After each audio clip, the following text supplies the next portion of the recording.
Participam da edição de hoje a professora de Direito Internacional da USP, Maristela Basso, e o professor de Filosofia também da USP, Vladimir Safatli. Mande o seu comentário ou pergunta aos nossos convidados através dos endereços do Jornal da Cultura na internet. 10 dias depois do início da greve, os policiais militares da Bahia deixaram a Assembleia Legislativa de Salvador, onde estavam acampados. Mas a paralisação continua. No Rio de Janeiro, a ameaça de greve rendeu aumento aos PMs. Nos dois estados, conversas telefônicas entre grevistas terminaram em prisões. No início da manhã, os cerca de 300 grevistas que ocupavam a Assembleia Legislativa de Salvador deixaram o prédio sem tumulto.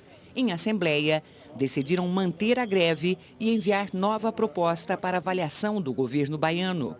Dois líderes do movimento, Marco Prisco e Antônio Angelim, foram presos.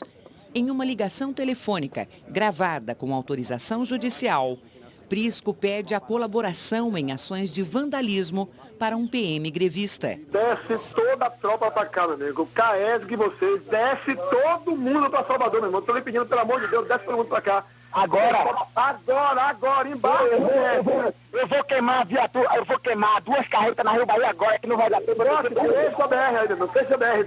As escutas também motivaram a prisão do cabo Benevenuto Daciolo, um dos líderes do movimento grevista dos bombeiros do Rio de Janeiro. Ele voltava de Salvador, onde apoiava a greve dos PMs. Em conversa com uma pessoa classificada como importantíssima, pede ajuda na aprovação da PEC 300, emenda que estabelece piso nacional único para os PMs. Pergunta ao senhor, que o senhor é a pessoa importantíssima a respeito da nossa PEC. Pergunto, qual é a verdadeira possibilidade de nós conseguirmos passar em segundo turno semana que vem? Não sei se o senhor sabe, amanhã nós estamos com uma Assembleia Geral amanhã no Rio de Janeiro, com a abertura de uma greve geral no Rio também, com probabilidade de não ter carnaval nem na Bahia nem no Rio esse ano. E São Paulo acho que também está para dar uma resposta agora, e os outros estados também. E nós acreditamos que se tivesse uma resposta do governo assinalando que a possibilidade de uma votação em segundo turno da PEC, acalmaria muito o que está acontecendo na federação. Em outro diálogo, Daciolo recebe recomendações da deputada estadual Janira Rocha, do PSOL. Daciolo, presta atenção. Está errado fechar a negociação agora antes da greve do Rio. Não, tudo bem, sabe o que eu vou fazer agora?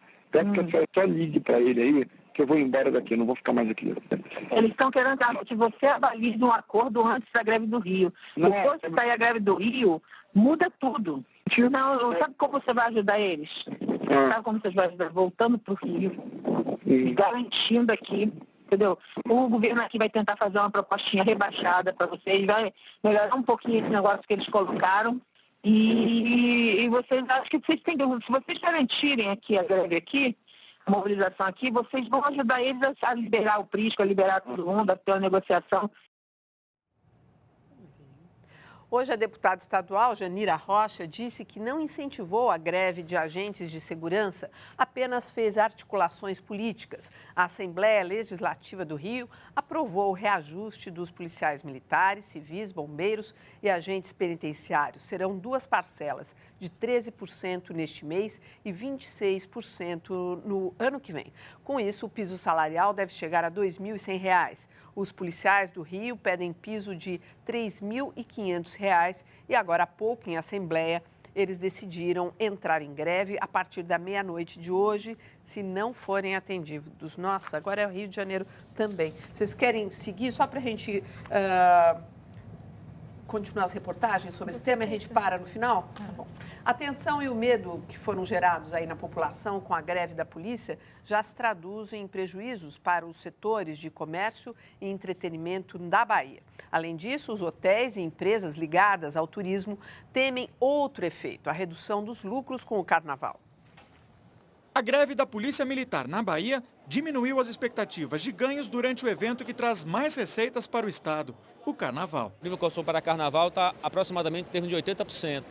E nós queremos chegar a 90%. Não sei se esse ano chegaremos. Nos dias de festa, a arrecadação do governo baiano somente com o ICMS supera 500 milhões de reais. A folia é responsável pela geração de 200 mil empregos temporários no estado.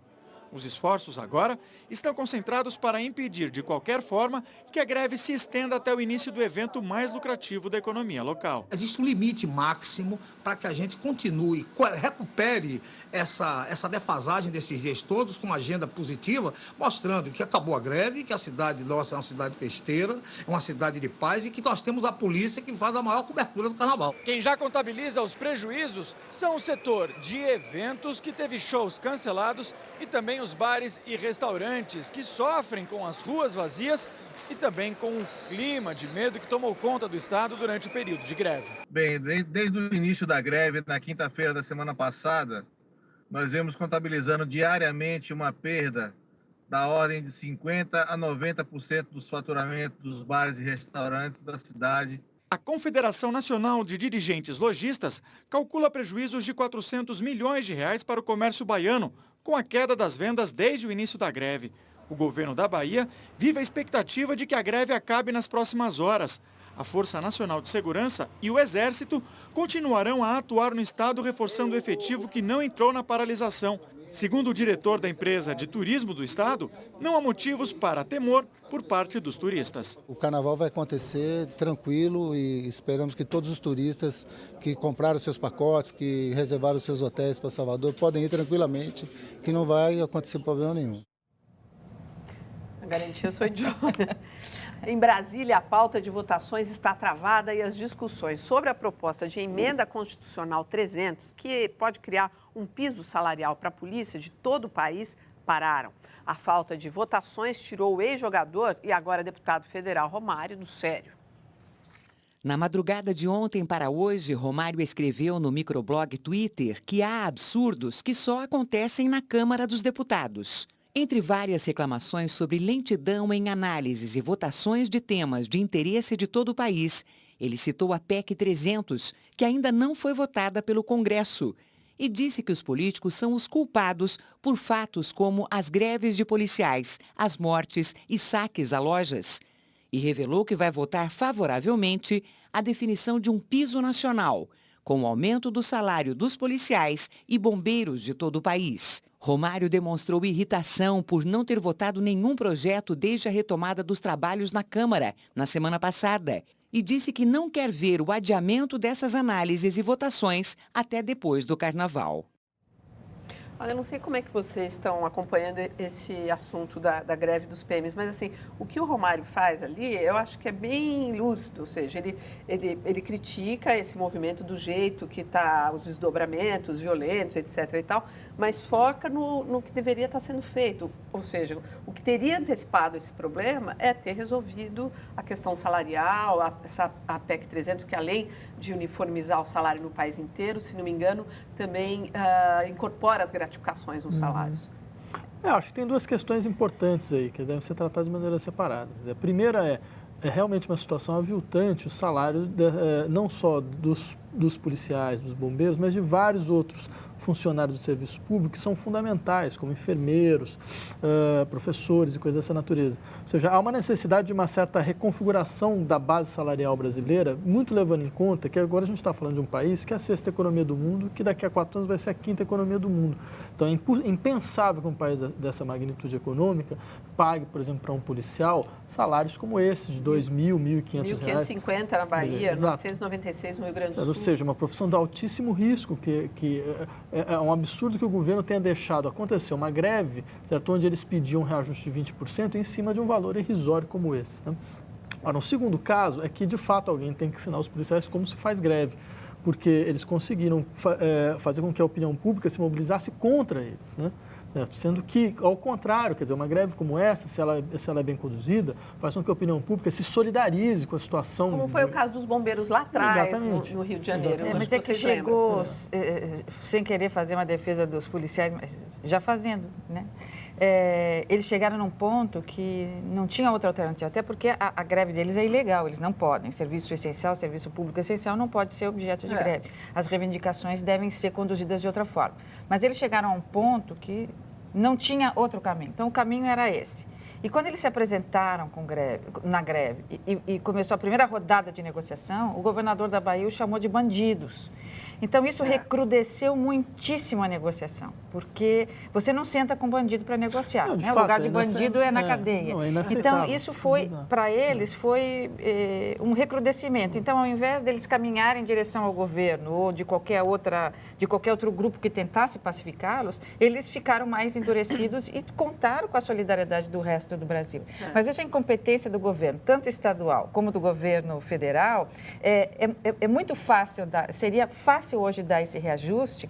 Eles dizem, bom, como é que a gente vai fazer o reajuste se a gente não tem de que rubrica tirar? Agora, Maricela, eu acho que o governo não acreditou, porque esse descontentamento não foi agora às vésperas do Carnaval. Por isso. Já deviam estar sinalizando e há muito tempo. Ingênuos, porque isso vai ficar ainda pior. Nós temos jogos importantes que vêm pela frente, isso é uma péssima bandeira para o Brasil. Mas uma sugestão seria, houve uma entrada de capital bastante significativa nos cofres da União com a privatização dos aeroportos em São Paulo e Campinas.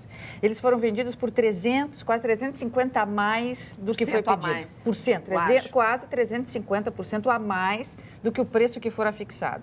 Então, entrou um dinheiro no caixa do governo federal, que agora a Dilma está brigando com o ministro da Fazenda, onde que eles vão usar. Pois uma parte pode ser usada para criar esse fundo nacional, esse piso, né, nacional para essas pessoas, que são pessoas que precisam, cuja remuneração é indigna, né, e que pode aí servir de paz antes do Carnaval e depois para a preparação dos jogos. Né? Eu acho que realmente deve ser uma pena para os comerciantes, as pessoas do turismo que faturam nessa época, a população e tudo mais. Agora, eu acho que as pessoas têm que pensar muito antes de ir para esses lugares, para Salvador, por exemplo. Por quê? Porque vamos imaginar que esse movimento se esvazie e esses soldados voltem ao trabalho nessas condições. Imagina com que... Pensa, gente, se não houver reajuste, eles vão trabalhar. Existe uma coisa muito clara, a greve é absolutamente legítima, né?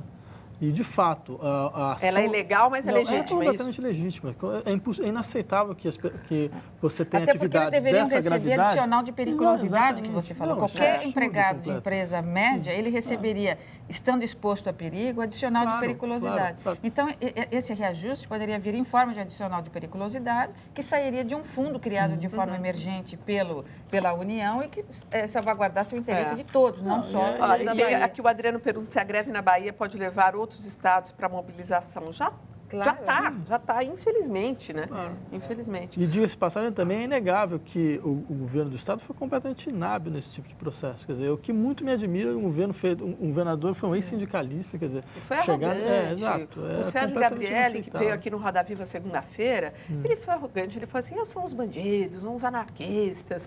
E é o que você falou, você não senta com o bandido para negociar. Se o bandido é a polícia, então você tem um problema. Então você tira o sujeito da polícia, né? Ou você reconsidera, afinal de contas, que você entende por bandido. Ou então você vai para a Síria, que está mais seguro, né? O Egito, um dos países mais populosos da África, foi a segunda nação a aderir à Primavera Árabe e derrubar seu líder. Um ano depois da Revolução, nosso colaborador aqui, o Vladimir Safatli, visitou a região e viu de perto como vivem os egípcios.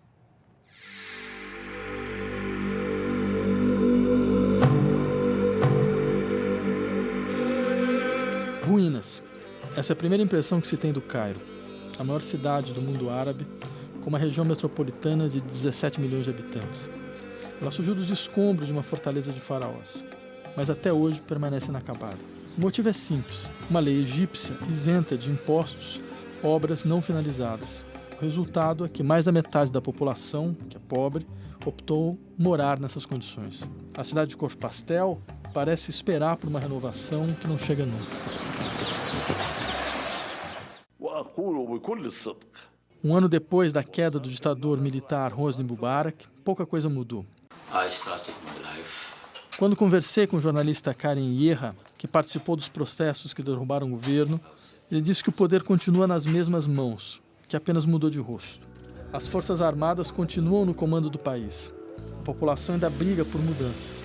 O exemplo mais marcante de insatisfação política aconteceu no lugar mais improvável, um jogo de futebol. Na semana passada, 74 pessoas morreram num confronto de torcidas.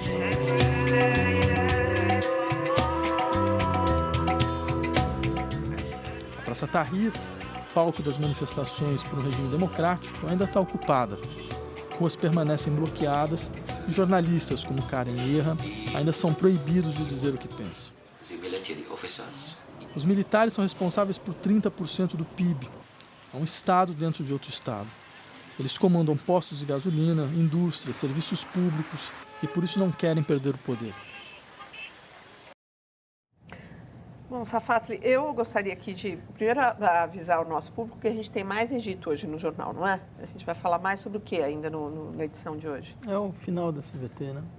E vai se tratar exatamente sobre o quê? Só para a gente... Os desdobramentos da Revolução Egípcia. Né? Tá. Agora, eu fiquei muito impressionada com aquela primeira imagem que aparece na reportagem, que aquilo é um bairro no Cairo ou predomina aquela paisagem daqueles prédios inacabados? Não, toda a periferia sim, mas não só toda a periferia, mesmo, digamos assim, bairros de classe média, tem muitos edifícios inacabados, né? Porque não existe essa coisa no Brasil onde você só pode ocupar um edifício se você tiver um habite, né? Você pode parar a construção no meio e as pessoas começam a morar. E o IPTU só corre depois que ele estiver pronto, né? Mas é que aqui tem também... Mas lá tem um equivalente ao IPTU, vamos imaginar. Sim, tem. Isso, então, quer dizer, a pessoa vai morar, não paga o IPTU porque fala, bom, não está acabado, então vou deixar sem a parede aqui. Mas mesmo prédios de classe média são assim. Não são só prédios para pessoas. A gente podia até mostrar essa imagem de novo. Né? Não. Isso que a gente está falando, porque são aquelas imagens bem cinzentas ali. Bom, daqui a pouquinho eles colocam. Agora, Maristela, você tinha preparado até uma explicação sobre... Não sei se a gente espera a última parte do VT do Vladimir ou se... Eu acho que seria interessante, porque nós fechamos a matéria. Tá certo. A seguir, juiz espanhol que mandou prender ditador chileno é condenado a se afastar dos tribunais. E a revolta dos cariocas com a paralisação dos trens hoje de manhã.